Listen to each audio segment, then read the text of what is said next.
আমার দুই ছেলে আর তাদের বউরা আমার পেনশনের টাকা কেড়ে নিয়ে আমাকে খাবারের বিনিময়ে রাখে, কিন্তু যদি আমি সেই টাকা দিয়ে কোনো পুণ্যের যাত্রায় যাওয়ার কথা ভাবি, তাহলে তারা বলে ওঠে, মা, তোমার তো বয়স হয়ে গেছে এখন, বরং বাড়িতে থেকে বউ আর নাতি নাতনিদের সেবা শুশ্রূষায় মন দাও। আমাদের কথা না মানলে তোমার খাবার পানি সব বন্ধ করে দেব। এমন অত্যাচারে শেষমেশ আমার ধৈর্যের বাঁধ ভেঙে পড়ল, আর আমি এমন একটা কড়া সিদ্ধান্ত নিলাম যা তাদের জীবনের ভিত্তিটাই কাঁপিয়ে দিল। যেন ইটের সাথে ইট ঠুকাঠুকি করে সবকিছু ধসে পড়ল।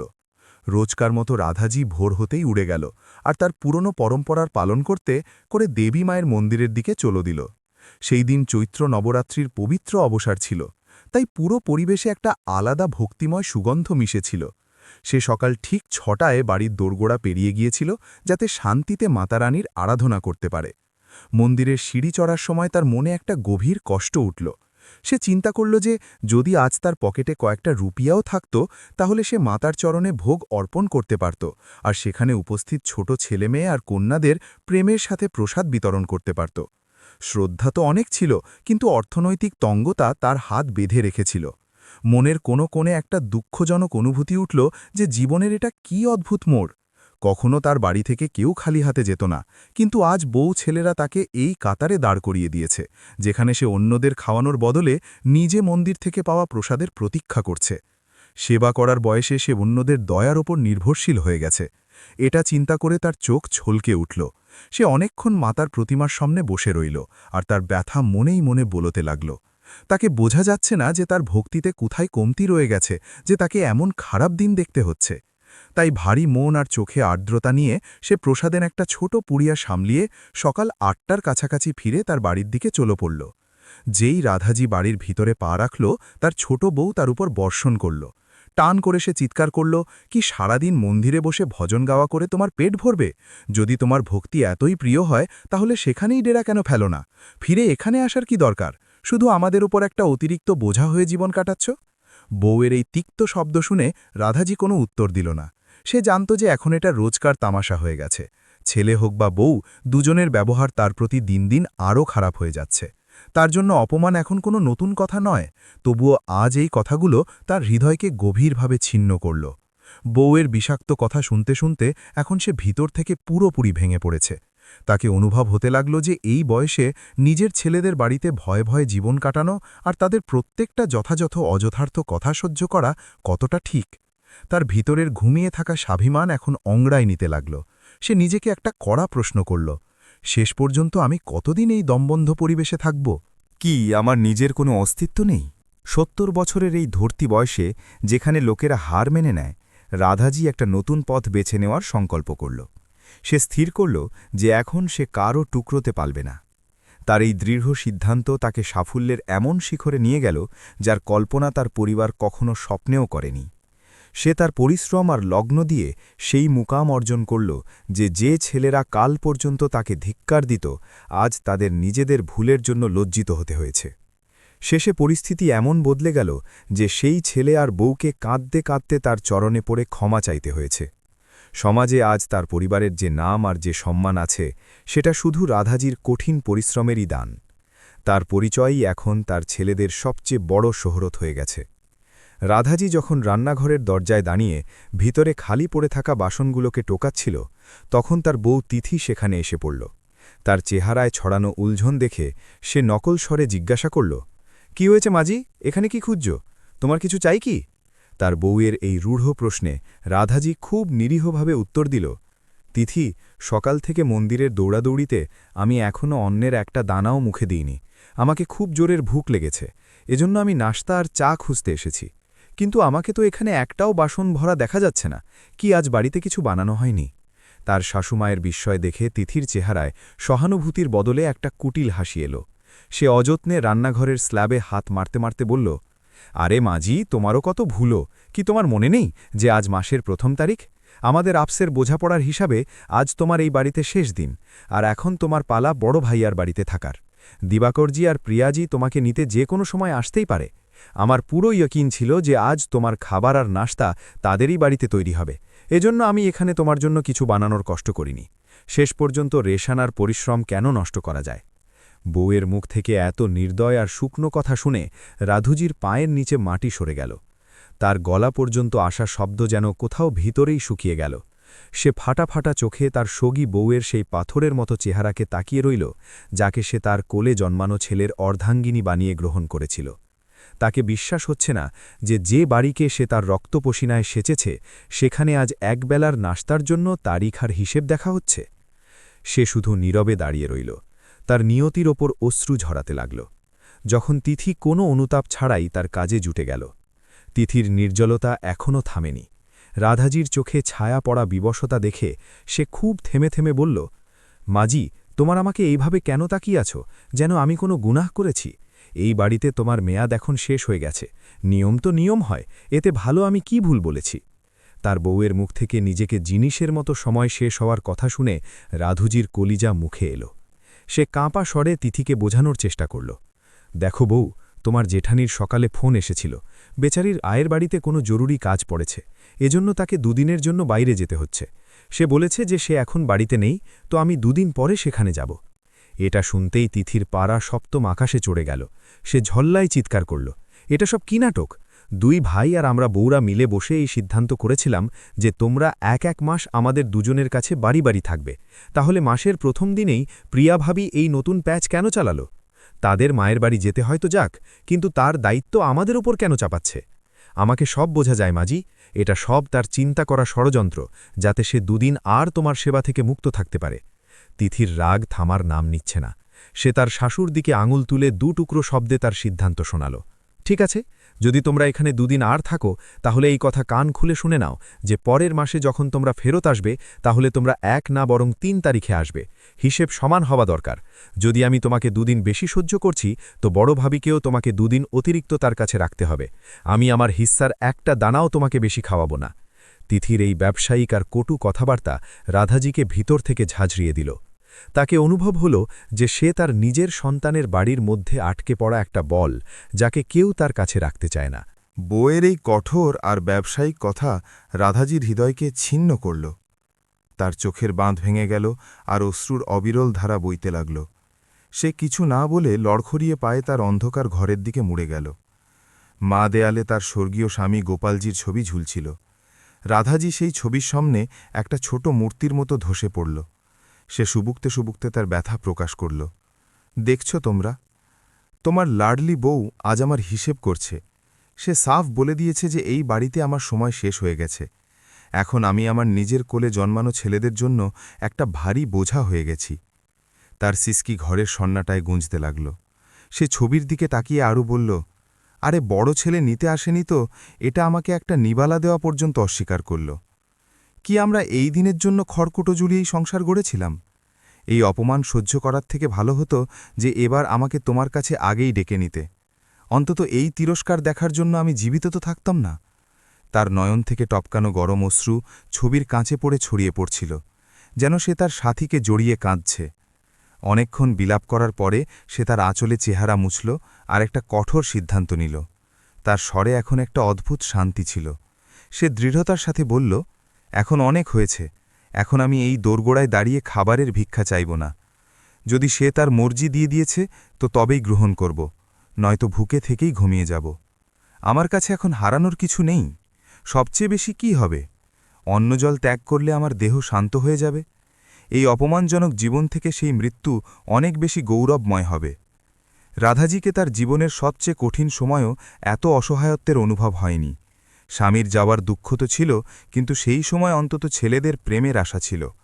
আজ তাকে লাগছে যে সে তার নিজের পরিবারের হাতে ঠকা গেছে। যে বাড়িকে সে মমতা দিয়ে সেচেছে, আজ সেই বাড়ির প্রহরী তাকে পরায়া ভেবে বাইরের রাস্তা দেখাচ্ছে। এই লাচারি তার অস্তিত্বকে ভিতর থেকে গিলছে।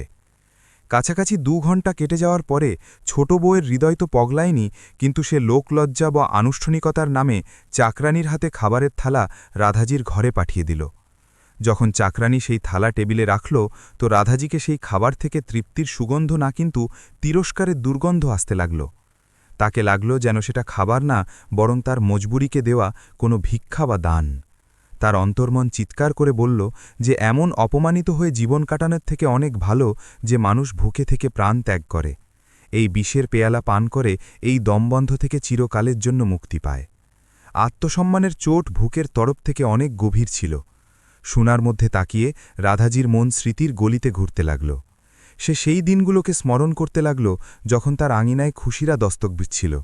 বড় ছেলের জন্মের ঠিক 2 বছর পরে যখন ছোট ছেলে কোলে এসেছিল, তখন পুরো মহল্লায় বধাইয়ের তান্তা লেগে গিয়েছিল। প্রত্যেকে তার ভাগ্যের ওপর রেস্ক করছিল। লোকেরা বলতো, রাধা, তুমি তো খুব ভাগ্যবতী, তোমার কোলে দুটা কুলদীপক। বুড়ো বয়সে তোমাকে কারো সামনে হাত পাততে হবে না, তোমার 2 ছেলে তোমাকে চোখের ওপর বসিয়ে রাখবে। সেই প্রশংসা আর সোনালী ভবিষ্যতের প্রতিশ্রুতি স্মরণ করে আজ তার কলিজা ফেটে যাচ্ছিল। তখন তাকে কোথায় জানা ছিল যে ছেলেদের সে তার সর্বস্ব ভেবে পালিয়েছে তারা একদিন তার অস্তিত্বকে বোঝা ভাবতে লাগবে। সে চিন্তা করতে লাগল যে সেই লোকেরা যারা কখনো তার প্রশংসা করে ক্লান্ত হতো না, আজ যদি তার এই দশা দেখবে তো কি বলবে। তার চোখের তারা আজ তার জীবনের অন্ধকারের কারণ হয়ে গেছে। আজ তার আলিশান বাড়ি তার জন্য কোনো কালকোঠরির থেকে কম নয়, আর তার জীবন কোনো নরকের যন্ত্রণার মতো হয়ে গেছে। মমতার বদলে পাওয়া এই তিরস্কার তাকে মানসিকভাবে পুরোপুরি ভেঙে দিয়েছে। রাধুজির চোখের সামনে পুরনো স্মৃতি কোনো ফিল্মের মতো ঘুরতে লাগল। তাকে সেই দিন মনে পড়ল যখন তার স্বামী গোপালজি জীবিত ছিল আর বাড়িতে তার মানচান কোনো রানীর থেকে কম ছিল না। তখন তার 2 ছেলে মা বাবার আদেশ ছাড়া একটা পা বাইরে রাখত না। বউদের ব্যবহারও এত নরম ছিল যে কখনো কারো সাহস হয়নি যে সে রাধাজির কথা কাটুক বা তার সামনে উঁচু আওয়াজে বলুক। বাড়ির ছোট হোক বা বড়, প্রত্যেকে তার দায়িত্বের জন্য তাদের কাছ থেকে সালাহা নিত আর তার অভিজ্ঞতার সম্মান করত। কিন্তু যেই তার স্বামীর ছায়া মাথা থেকে উঠল, যেন পুরো বাড়ির ফিজা বদলে গেল। সেই ছেলেরা যাদের সে আঙুল ধরে চলতে শিখিয়েছে, হঠাৎ তার নিজের মাকে একটা জিনিসের মতো ভেবে নিল। ছেলে আর বউরা মিলে রাধাজির উপস্থিতিতে তার জীবনের নির্দয় বাটোয়ারা করে দিল। তারা এটাও জিজ্ঞাসা করা জরুরি ভাবেনি যে তাদের মা কি চায়, তার পছন্দ কি, বা সে তার বাকি জীবন কিভাবে কাটাতে চায়। সেই লোকেরা শুধু তার সুবিধা, তার আয়েশারাম আর তার খরচকে মনে রেখে রাধাজির থাকা আর খাওয়ার একটা কঠোর সময় সারণী তৈরি করে দিল। রাধাজির মন এটা চিন্তা করে বারবার কষ্ট পাচ্ছে যে বয়স ঢলে যাওয়ার অর্থ এটা তো নয় যে মানুষের ভাবনাগুলো মরে যায়। সে আজও সেই মা যে তার রাতের ঘুম ত্যাগ করে সেই ছেলেদের ভবিষ্যৎ সাজিয়েছে। তাহলে আজ সেই ছেলেরা তাকে মাসের হিসেবে বাড়ছে, যেন সে কোনো জিনিস যাকে বাড়ি বাড়ি ব্যবহার করতে হয়। আপনাদের এই পাড়ায়াপান তার গৌরবকে ধুলোয় মিশিয়ে দিয়েছে।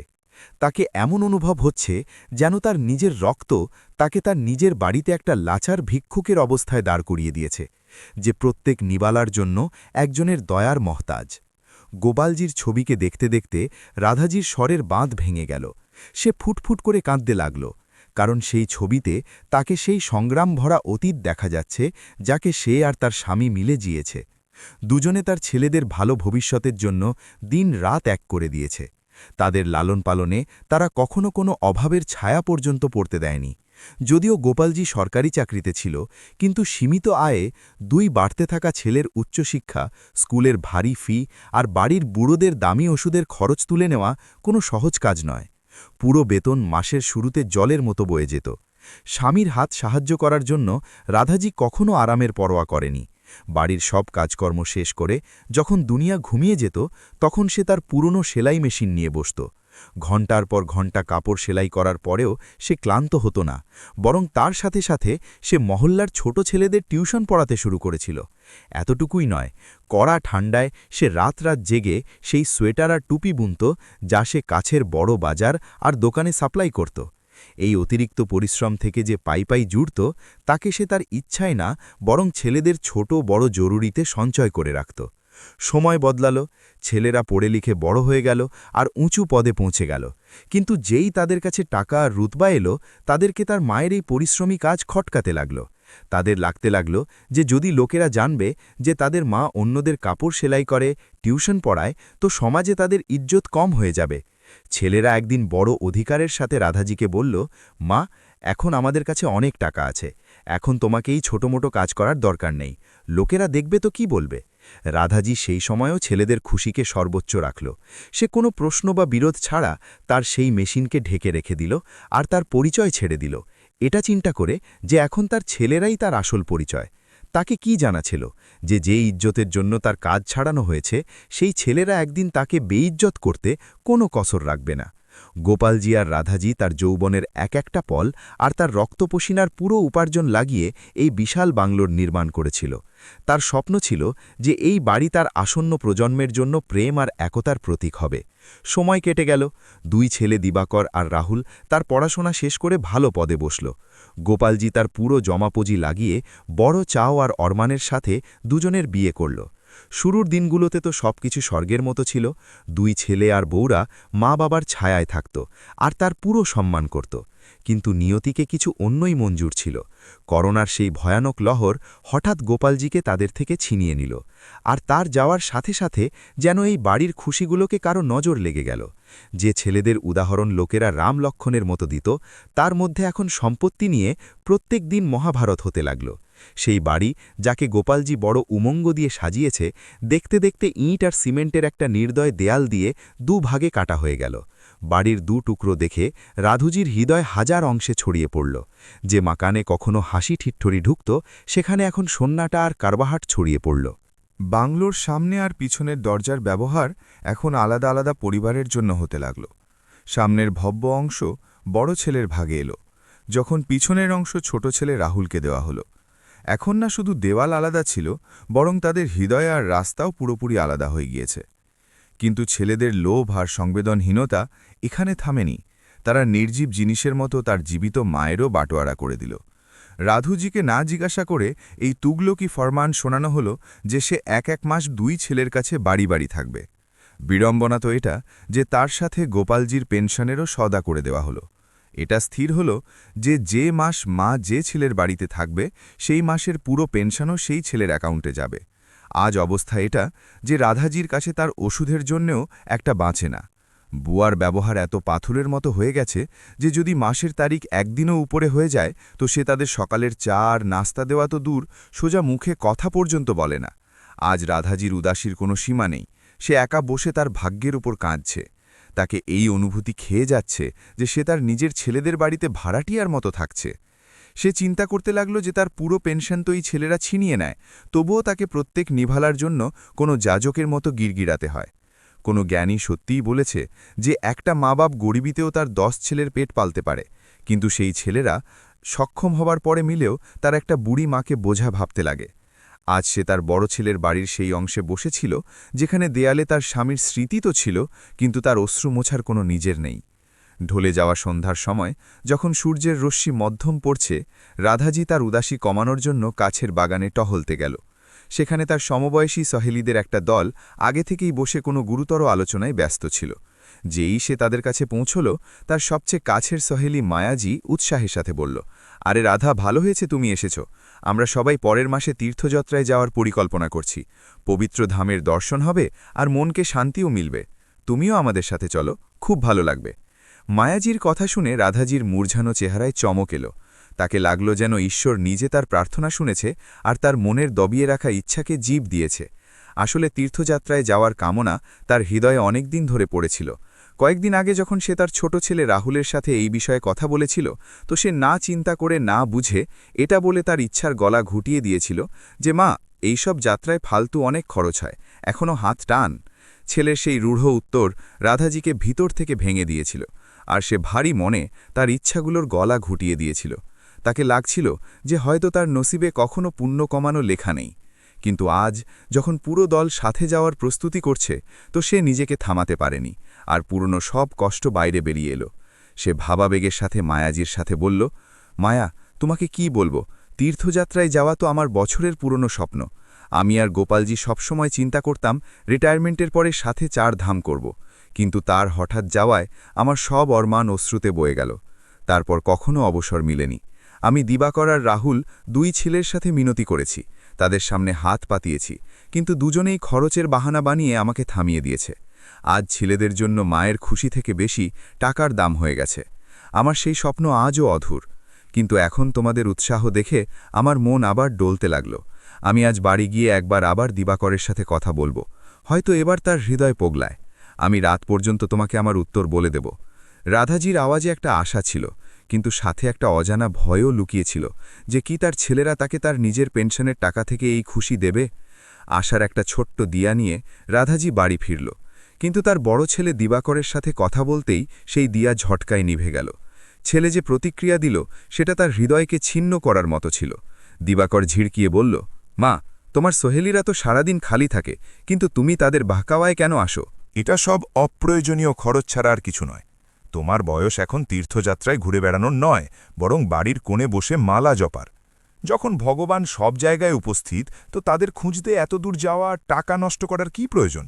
শান্তিতে বাড়িতেই ভজন করো। এই বুড়ো বয়সে উধার উধার দৌড়নোর কোনো অর্থ নেই। ছেলের মুখ থেকে এমন যুক্তি শুনে রাধাজি হক্কা বক্কা রয়ে গেল।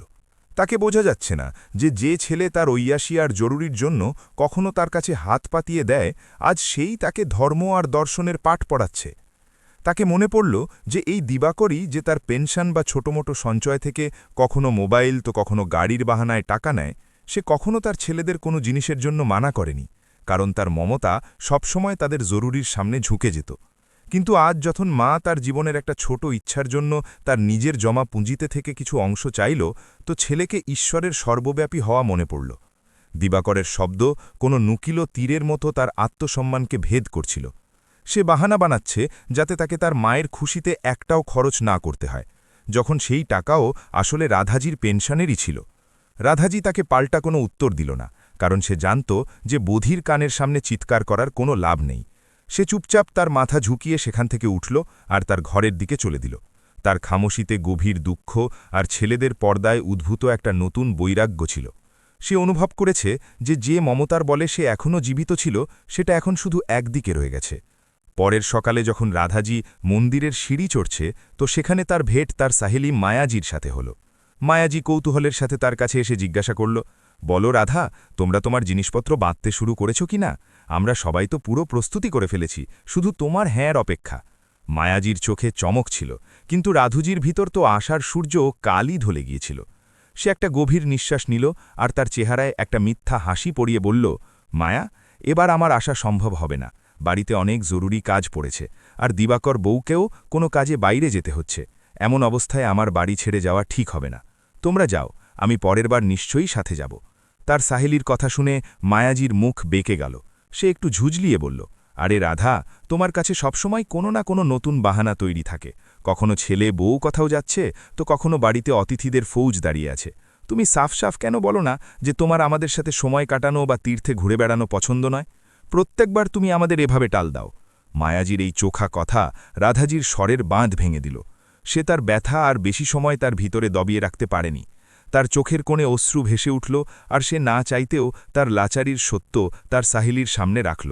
সে খুব উদাস স্বরে বলল, মায়া, তোমাদের লাগে যে আমি বাহানা বানিয়ে থাকি, কিন্তু হকিকাত কিছু অন্যই।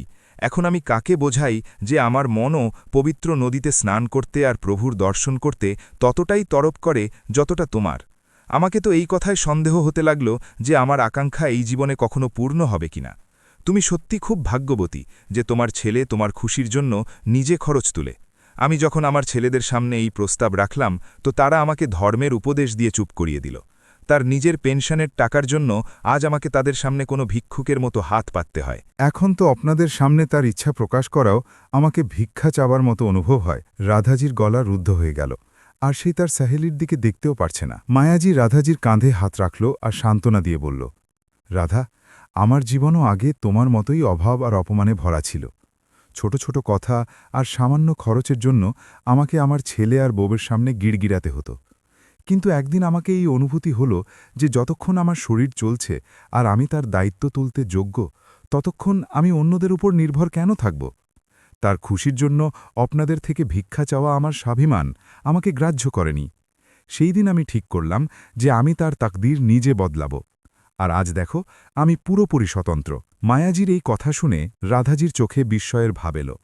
সে অচরজে জিজ্ঞাসা করল, কিন্তু মায়া, তুমি তো কোনো অফিসে কাজ করতে যাও না, তাহলে তুমি এটা সব কিভাবে করো? তোমার কাছে টাকা কোথা থেকে আসে? রাধাজিকে লাগল যে হয়তো মায়া কোথা থেকে কোনো গোপন ধন পেয়েছে, বা সে কোনো ছোটমোটো ব্যবসা গোপনে করছে। তার মনে জিজ্ঞাসা আর আশার একটা নতুন কিরণ জাগতে লাগল। তার নিরীহতা ভরা সন্দেহ শুনে মায়াজি খিলখিল করে হেসে উঠল। সে হাসতে হাসতে উত্তর দিল, আরে পাগলি, টাকা কমানোর জন্য বাড়ি থেকে বাইরে যাবার দরকার নেই। আমার খাবার রান্না করার পুরনো শখই আজ আমার জন্য বরদান হয়ে গেছে। শুধু আমি তার কলাকে দুনিয়ার সামনে রাখার সাহস জুটিয়েছি। যখন আমি মোবাইলে ভিডিও দেখা শুরু করলাম তো দেখলাম যে আমার মতো অনেক বয়সী মহিলা তার অনলাইন চ্যানেল চালাচ্ছে আর স্বাবলম্বী হচ্ছে। তাদের থেকে প্রেরণা নিয়ে আমি আমার নাতির সাহায্য নিলাম আর নিজের একটা চ্যানেল শুরু করলাম। আজ লোকেরা আমার হাতের স্বাদ পছন্দ করছে আর আমি গর্বের সাথে বলতে পারি যে আমি আত্মনির্ভর। যাই হোক, এখন আমাকে যেতে হবে, অনেক কাজ আছে। সন্ধ্যায় বাগানে বিস্তারে কথা বলবো। এ তো বলে মায়াজি সেখান থেকে চলে গেল, কিন্তু রাধাজিকে চিন্তার একটা নতুন সমুদ্রে ছেড়ে গেল। মায়াজির প্রেরণাদায়ী কথা রাধাজির কানে কোনো মধুর সঙ্গীতের মতো গুঞ্জতে লাগল। বাড়ি ফিরে পরেও সে সেই চিন্তায় ডুবে রইল। সে একা বসে চিন্তা করল যে সারাদিন খালি থেকে অপমানের ঘুঁট পান করার থেকে ভালো যে সে তার শক্তিকে সঠিক দিশায় ব্যবহার করুক। সে বুঝেছে যে এই বয়সে ব্যস্ততা আর স্বাবলম্বনই তার আসল পুঁজি হবে। যদিও তার মনে একটা ভয়ও ছিল যে তার এই পদক্ষেপে না তো ছেলেরা দাঁড়াবে আর না সে, যারা আগেই নাতিনাতুনিদের তাদের থেকে দূর রাখত। কিন্তু তখন তার অন্তর্মন থেকে একটা আওয়াজ এলো, ঈশ্বরও তাদেরই সাহায্য করে যারা নিজে তার সাহায্য করার সাহস জোটায়। এটা চিন্তা করতেই তার চেহারায় একটা নতুন চমক আর আত্মবিশ্বাসের হাসি ছড়িয়ে পড়ল। সময় না গুমিয়ে সে মায়াজিকে ফোন করল আর কয়েক পলে তার বাড়িতে পৌঁছে গেল। সেখানে বসতেই সে উৎসাহের সাথে বলল, মায়া, তোমাকে মনে আছে যে বছর আগে আমি সেলাই কড়াইয়ের কাজ কত নিপুণতার সাথে করতাম? আমি উন থেকে সুন্দর কাপড় বুনে বাজারে বিক্রি করতাম, যা থেকে আমার ভালো উপার্জন হতো। সেই সময় ছেলেদের মিথ্যা শানের খাতিরে আমি তার হুনর দবিয়ে দিয়েছিলাম, কিন্তু আজ আমাকে তার সেই ভুলের অনুভূতি হয়েছে। তোমাকে আত্মনির্ভর দেখে আমাকে পুরো ইয়াকিন হয়েছে যে যদি মানুষের ইরাদা ফওলাদি হয় তো বয়সের কোনো পড়াও নতুন শুরুর জন্য বাধা হয় না। আমি এখন তার পরিচয় আবার পেতে চাই। রাধাজি তার ইচ্ছা প্রকাশ করতে করে আরও বলল, মায়া, আমিও তোমার মতো তার একটা ডিজিটাল চ্যানেল শুরু করতে চাই। আমি দুনিয়াকে সেলাইয়ের সূক্ষ্মতা শেখাতে আর উন থেকে নতুন নতুন আকর্ষণীয় ডিজাইন তৈরি করা দেখাতে চাই। হুনর তো আমার কাছে ভরপুর আর অভিজ্ঞতারও কমতি নেই, শুধু আমি এই আধুনিক টেকনিক আর ভিডিও বানানোর কলা থেকে পুরোপুরি অজান। কি তুমি আমার পথপ্রদর্শক হবে? কি তুমি আমাকে সেই সব শেখাবে যা থেকে আমি আবার তার পায়ে দাঁড়াতে পারি? তার চোখে আসার এমন লো ছিল যা এখন কারো নিভানো থেকেও নিববে না। মায়াজিও হাসতে হাসতে তার সেহেলির হাত ধরল, যেন একটা নতুন বিপ্লবের শুরু হচ্ছে। মায়াজি রাধাজির উৎসাহ দেখল তো সে ঠাকা লাগিয়ে হাসল। সে বড় প্রেমের সাথে বলল, আরে পাগলি, এতে অনুমতি নেওয়ার মতো কোনো কথা নেই। নেক কাজে দেরি কেমন? এই কাজ তো আমরা আজ আর এই শহর থেকে শুরু করতে পারি। আমার কাছে ভিডিও বানানোর জন্য ভালো ক্যামেরাওয়ালা ফোন, আলোর জন্য রিং লাইট আর স্ট্যান্ড সব কিছু আছে। চ্যানেল বানানোর সূক্ষ্মতা থেকে ইন্টারনেটে ভিডিও দেওয়া পর্যন্ত পুরো দায়িত্ব আমার। তুমি শুধু তার হুনারে মনোযোগ দাও। মায়াজির এই ভরসা পেয়ে রাধাজির হঁসলায় যেন পাখা লাগিয়ে দিল। পরের সকালে সূর্যের প্রথম রশ্মির সাথে সাথে রাধাজি তার সাহেলির বাড়িতে পৌঁছে গেল। মায়াজি পলক ঝাপকাতে তার নামের একটা সুন্দর ডিজিটাল চ্যানেল তৈরি করে দিল। এখন পালা ছিল প্রথমবার দুনিয়ার সামনে আসার। শুরুতে যখন ক্যামেরা তার সামনে এলো তো রাধুজির হাত পা ফুলতে লাগল। তাকে বোঝা যাচ্ছে না যে কি বলবে আর কিভাবে শুরু করবে। ঝিঝক আর ঘাবড়াহাটের মধ্যে সে বারবার চেষ্টা করল, আর শেষ পর্যন্ত একটা ভিডিও রেকর্ড করা হলো। মায়াজি তাকে বড় পরিশ্রম দিয়ে ইন্টারনেটে শেয়ার করল। রাধাজিকে আশা ছিল যে লোকেরা তার হুনারের প্রশংসা করবে, কিন্তু যখন সন্ধ্যা পর্যন্ত শুধু 15-20 লোকই তাকে দেখেছে তো তার হৃদয় ভেঙে গেল। তবুও সে হার মানেনি। সে প্রত্যেকদিন নিয়মিত মায়াজির কাছে যেত, ঘণ্টার পর ঘণ্টা পরিশ্রম করে সেলাই আর বনাই ভিডিও তৈরি করত আর তাদের আপলোড করত। এখন তো কেটে গেল, কিন্তু না তো দর্শকের সংখ্যা বাড়ল আর না কেউ বিশেষ আগ্রহ দেখালো। এত কড়া পরিশ্রম আর লগ্নের পরেও যখন কোনো সকারাত্মক ফলাফল মিলেনি তো রাধুজির উৎসাহ ঠান্ডা পড়তে লাগল। তাকে লাগল যে হয়তো এই আধুনিক টেকনিক তার মতো বৃদ্ধ লোকের জন্য নয়। একটা গভীর নিরাশা তাকে ঘিরে ধরল, আর সে ঠিক করল যে হয়তো তার তাকদিরে অপমানিত হয়ে জীবন কাটানোই লেখা আছে। সে ক্লান্ত হয়ে ফিরে তার বাড়ির সেই অন্ধকার ঘরে বসে গেল আর তার পরিস্থিতির সাথে আপোষ করার মন বানিয়ে নিল। নিরাশার মেঘে ঘেরা রাধাজি যখন হার মেনে বসে গেল তখন ঠিক 1 সপ্তাহ পরে মায়াজির ফোন এলো। ফোন তুলতেই অন্যদিক থেকে মায়াজির চহকানো আওয়াজ শোনা গেল। সে যে খুশখবর শোনাল তাকে শুনে রাধাজিকে লাগল যেন সে কোনো সুন্দর স্বপ্ন দেখছে। মায়াজি উৎসাহে ভরে বলল, রাধা, কামাল হয়ে গেছে। তোমার সেই সেলাইয়ের ভিডিও ইন্টারনেটে আগুনের মতো ছড়িয়ে পড়েছে। যাকে তুমি চন্দ্রলোকের পছন্দ ভাবছিলে তাকে এখনও 1000 লক্ষ লোক দেখেছে আর তোমার কলার প্রশংসার পুল বাঁধছে। এটা শুনতেই রাধাজির রোমরোমে প্রসন্নতার লহর দৌড়ে গেল। তার চোখে যে চমক হারিয়ে গিয়েছিল সেটা একটা নতুন আশা হয়ে ফিরে এলো। তাকে এখন ইয়াকিন হয়েছে যে পরিশ্রম কখনো নিষ্ফল হয় না। তার ভিতর ঘুমিয়ে থাকা আত্মবিশ্বাস জেগে উঠল আর সে আবার সেই শক্তি আর লগ্নের সাথে ক্যামেরার সামনে আসতে শুরু করল। এখন সে শুধু ভিডিও বানাচ্ছে না, বরং তার অস্তিত্বের নতুন ইবারত লিখছে। যেমন যেমন দিন কেটে গেল, তার একের পর এক অনেক ভিডিও লোকপ্রিয় হতে লাগল। লোকেরা তার হুনারের দিওয়ানা হতে লাগল, আর তাকে দেশ দুনিয়া থেকে সম্মান মিলতে লাগল। যে পরিচয়ের জন্য সে তরপ করছিল, এখন সেটা তার দৌড়ে দাঁড়িয়ে। সফলতার সফর এখানে থামেনি। মাত্র 2 মাসের মধ্যেই তার প্রথম উপার্জনের চেক তার হাতে ছিল। সেটা কোনো সাধারণ রকম নয়, বরং তার স্বাভিমান আর কড়া সংগ্রামের প্রতিফল ছিল। এই ছোট সময়ে রাধাজি শুধু টাকাই কমায়নি, বরং টেকনোলজির দুনিয়াতেও নিজেকে মাহির করে নিয়েছে। এখন সে ভিডিও রেকর্ড করা থেকে তাকে সাজানো, এডিটিং পর্যন্ত সব কাজ নিজে নিপুণতার সাথে করতে লাগল। প্রথম আয় হাতে আসতেই সে অন্য কারো সামনে হাত পাতার বদলে সবার আগে নিজের জন্য একটা উচ্চ গুণমানের স্মার্টফোন আর ভিডিও বানানোর জন্য জরুরি সামগ্রী কিনল। এখন কারো দয়ায় না, বরং তার হুনার আর আধুনিক সাধনের দমে উড়ান ভরতে প্রস্তুত ছিল। যেই রাধাজি নতুন স্মার্টফোন আর টেকনিকে সামান নিয়ে বাড়ির ভিতরে এলো, তার বড় বউ প্রিয়ার চোখ ফাটা ফাটা রয়ে গেল। সে কখনো তার শাশুমায়ের চেহারা দেখে, তো কখনো তার হাতে ধরা দামি উপকরণ দেখে। তার চোখে বিশ্বাস হচ্ছে না যে শাশু কাল পর্যন্ত এক এক পয়সার জন্য মহতাজ ছিল, তার কাছে এত দামি ফামান কথা থেকে এলো। রাধাজি তার বিস্ময়ের একটুকু পরোয়া করেনি, আর সোজা তার ঘরে গিয়ে তার কাজ জমাতে লাগল। কিন্তু প্রিয়ার স্বভাব তো শান্ত বসে থাকার নয়। তাকে মাজরা বুঝতে দেরি হয়নি, আর সে আপাক হারিয়ে জোরে জোরে চিৎকার করতে লাগল। ভালো তো এই খেল চলছিল। এতদিন সকাল সন্ধে তুমি যে বাড়ি থেকে গায়েব থাকো, সেটাই ফালতু কাজের জন্য ছিল।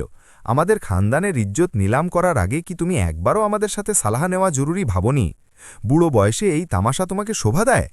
প্রিয়ার সব বিষাক্ত ছিল, আর তাতে অধিকার কম, চিড়চিড়ে বেশি ছিল। বউয়ের এই তিক্ত আর অপমানজনক কথা শুনে রাধাজির ভিতর রাগের সেলা বোমড়ে পড়ল। কিন্তু সে নিজেকে নিয়ন্ত্রণ রাখল। সে জানত যে এখন বিতর্ক করার সময় কেটে গেছে, আর উত্তর কথায় নয়, বরং সাফল্য দিয়ে দিতে হয়।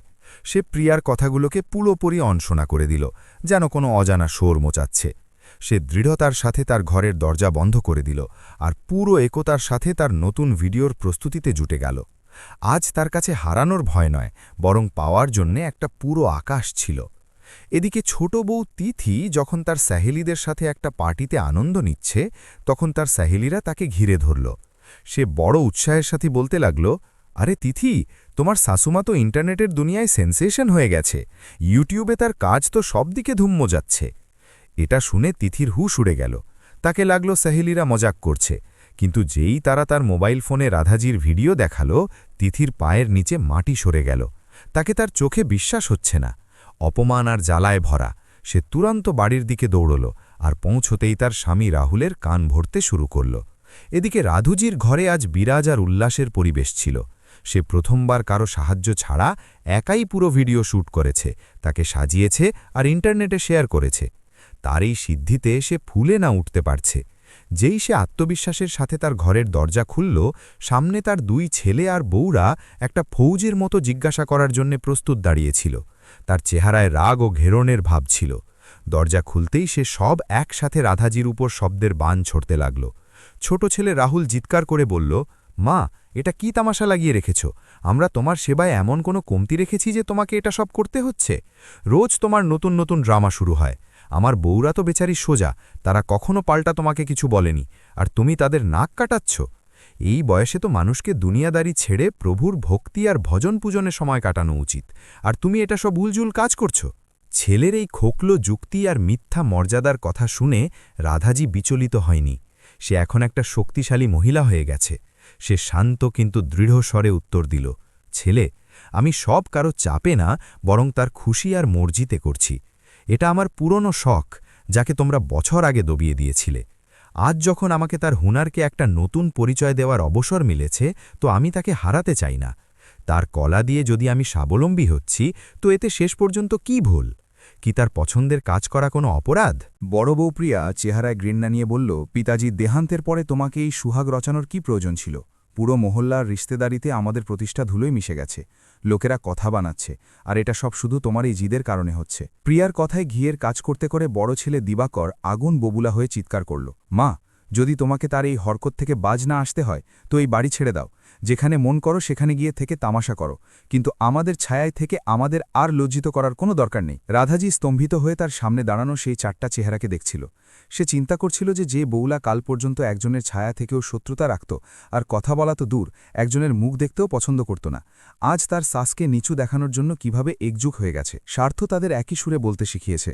কিন্তু যখন তার নিজের ছেলেরা তাকে বাড়ি থেকে বেরিয়ে যাওয়ার কথা বলল, তো রাধাজির স্বর পুরোপুরি ভেঙে গেল। তার স্বাভিমান এখন জ্বালামুখী হয়ে ফুটে পড়ল। সে তার আওয়াজকে প্রভাবশালী আর দৃঢ় বানিয়ে উত্তর দিল, বাস হয়ে গেছে, এখনও তোমরা বলতে থাকো আর আমি একটা অপরাধীর মতো সব সহ্য করছি, কিন্তু এখন একটা শব্দও আর না। আমি তোমাদের 2 ভাইকে পালপোষ করে বড় করার সময় স্বপ্নেও চিন্তা করিনি যে ছেলেদের আমি তার কোলে 9 মাস রেখেছি তারা একদিন আমার সাথে এত নিচু আর অমানবিক ব্যবহার করবে। সে থামেনি, বরং তার 2 ছেলের চোখে চোখ রেখে আরও বলল, তোমাদের পিতার চিতার ছাই এখনও ঠান্ডা হয়নি যে তোমরা তার সগী মাকে মায়ের মর্যাদা দেওয়া ছেড়ে তাকে একটা ফুটবল ভেবে নিল। প্রত্যেক মাসের 1 তারিখে তোমরা আমাকে তোমাদের বাড়ি থেকে এমন কিক মেরে বের করো যেন আমি কোনো ফালতু জিনিস। দুবেলার খাবারও আমাকে এমন পরশা হয় যেন কোনো লাচার ভিক্ষুককে দান দেওয়া হচ্ছে। দিবাকরের দিকে ইঙ্গিত করে সে কড়ক করে বলল, তুমি আমার কাছে জিজ্ঞাসা করছো যে তুমি কি কমতি রেখেছ? আরে আমি যে ছেলের বাড়িতে থাকি তাকে তার পুরো পেনশনের রকম সঁপে দিই। তারপরেও যখন আমি তার মনের শান্তির তীর্থযাত্রায় যাওয়ার ইচ্ছা প্রকাশ করলাম তো তোমরা না শুধু টাকা দেওয়া অস্বীকার করলে, বরং আমাকে জলিল করতে কোনো কসর রাখনি। তোমরা ছেলেরা মায়ের মমতার ঋণ খুব ভালো করে শোধ করেছ। আজ আমাকে সন্তোষ আছে যে তোমাদের পিতা এই দিন দেখার আগেই স্বর্গে গিয়েছে, নয়তো তার হৃদয় তো তোমাদের এটা সব করতে দেখে ফেটে যেত। কি বুড়ো হওয়ার অর্থ এটা যে আমার সব ভাবনা আর ইচ্ছাগুলো শেষ হয়ে যায়? কি বয়সের সাথে মনও বুড়ো হয়ে যায়? শেষে সে এমন একটা সিদ্ধান্ত শোনালো যা সবাইকে হিলিয়ে দিল। সে বলল, আজ আমাকে তার ভুলের অনুভূতি হয়েছে। যখন তোমরা দুজনে এই বাড়ির মাঝখানে দেওয়াল খাড়া করেছিল তখন যদি আমি নীরব না থাকতাম তো আজ এই দুর্দশা হতো না। এই বিশাল বাংলোয় 6টা ঘর আছে, যার মধ্যে 3 তোমরা দুজনে তার সুবিধা অনুসারে বাটিয়ে নিয়েছ আর আমাকে বেঘর করে দিয়েছ। কিন্তু এখন আমি তার সেই ভুলকে সংশোধন করব। আজ থেকে এই বাড়ির 2টা না বরং 3টা অংশ হবে, আর একটা অংশ আমার হবে, যেখানে আমি তার শর্তে তার জীবন কাটাব।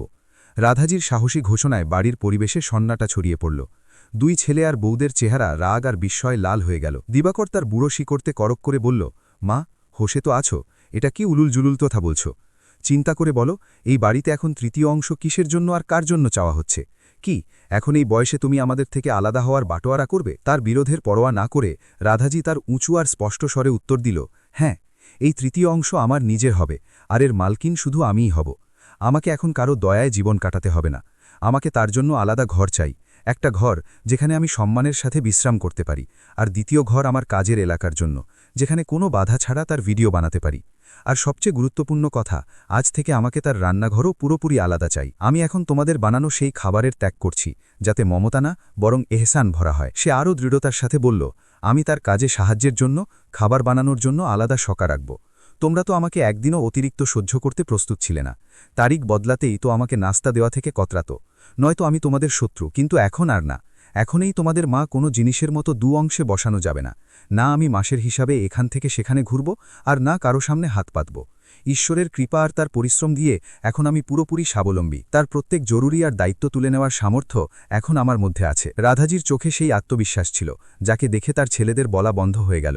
যে মাকে এখনও অবলা আর লাচার ভাবছিল, আজ সেই তাদের সামনে একটা চট্টান হয়ে দাঁড়িয়ে। তাদের বোঝা গেল যে এখন তাদের মা কারো ভয় দেখানো বা ধমকানো থেকে দববে না। সে তার স্বতন্ত্রতার সানন্দ করেছে। রাধাজির এই রূপ দেখে 2 বউদের পায়ের নিচে মাটি সরে গেল। সে আগুন ববুলা হয়ে চিৎকার করতে লাগল, এটা অসম্ভব, এই বাড়ির 3 বাটোয়ারা কখনো হবে না। আমরা এত বড় বাড়ির পরেও শুধু 2 ঘরে সিমটে থাকব না। তার এই চিৎকার পুকারকে অনশোনা করে রাধাজি বড়ই শান্ত কিন্তু ওজস্বী স্বরে বলল, তোমরা আমার আভা মানো যে আমি তোমাদের থেকে তোমাদের অংশের ঘর ছিনছি না, বরং শুধু তার হক ফিরিয়ে নিচ্ছি। যদি তোমাদের আমার স্বতন্ত্র থাকা গ্রাহ্য না হয় তো তোমরা এই মুহূর্তে তার বরিয়া বিস্তর গুটিয়ে কোথাও থাকার ব্যবস্থা করতে পারো। আর স্পষ্ট শুনে নাও, আজ থেকে আমার খরচ আমার নিজের উপার্জন থেকে চলবে। এই জন্য এখন আমার নিজস্ব জীবনে তোমাদের 4 জনের মধ্যে কারো দখল আমাকে গ্রাহ্য হবে না। তার ছেলে আর বউদের নিরন্তর দেখে রাধাজির আত্মবিশ্বাস আরও বাড়ল। তারা ভূত হয়ে দাঁড়িয়েছিল। তাদের বোঝা যাচ্ছে না যে মা কাল পর্যন্ত তাদের ঝিড়কিতে সহমে যেত, তার মধ্যে আজ পর্বতের মতো দৃঢ়তা কোথা থেকে এলো। রাধাজি তার বউদের চোখে চোখ রেখে শেষ সতর্কবাণী দিল, যদি তোমরা বেশি শোর মোচাও তো মনে রেখো এই বাড়ির দরজা খোলা আছে, তোমরা যেখানে চাও সেখানে যাওয়ার জন্য স্বতন্ত্র। যদি আমার দেওয়া এই ঘরে মুক্ত থাকতে হয় তো শান্তিতে থাকো, অন্যথায় তার রাস্তা মাপো। সে তার বউদের তার আসলিয়তের আয়না দেখিয়ে দিয়েছে। এখন রাধাজির জীবনশৈলী পুরোপুরি বদলে গেছে। সে তার পেনশনের একটাও পয়সা ছেলেদের দেওয়া বন্ধ করে দিয়েছে। তার সেলাই আর বুনাইয়ের ভিডিও এত লোকপ্রিয় হয়েছে যে দেশভর থেকে লোকেরা তার হুনরের প্রশংসক হয়ে গেছে। ৭০ বছরের এই ধলটে বয়সে যেখানে লোকেরা অন্যদের সাহায্যের আশা করে, রাধোজি না শুধু তার সম্পূর্ণ খরচ নিজে তুলছে, বরং সমাজ সেবায়ও সক্রিয় হয়ে গেছে। সে গরিব কন্যাদের শিক্ষা আর বিবাহের জন্য তার উপার্জনের একটা বড় অংশ দান করতে লাগল। সমাজে এখন শুধু একটা বৃদ্ধা না, বরং প্রেরণা স্রোত রাধাজির নামে পরিচিত হয়েছে। অন্যায় সহ্য করা তাকে বাড়ানোর মতো। যখন সে তার স্বাভিমানের রক্ষার জন্য পদক্ষেপ নিল, তো সারা সংসার তার সাথে দাঁড়িয়ে গেল। আজ সে তার শর্তে সম্মানের সাথে আনন্দময় জীবন কাটাচ্ছে। বয়সের কোনো পড়াও নতুন শুরুর জন্য ছোট হয় না, শুধু প্রয়োজন হয় তো নিজের উপর বিশ্বাস রাখার। তো বন্ধুরা, রাধাজি ছেলে বউকে যে সাজা দিয়েছে তার সম্পর্কে তোমাদের কি রায়? কমেন্ট করে নিশ্চয়ই বলো। আর এই গল্প তোমরা কোথা থেকে দেখছ, তোমার আর তোমার শহরের নাম আমাদের লিখে পাঠাও। আর যদি গল্প পছন্দ হয় তো চ্যানেলকে সাবস্ক্রাইব, ভিডিওকে লাইক করা ভুলো না। তারপর মিলব একটা নতুন গল্পের সাথে। ততক্ষণের জন্য ধন্যবাদ।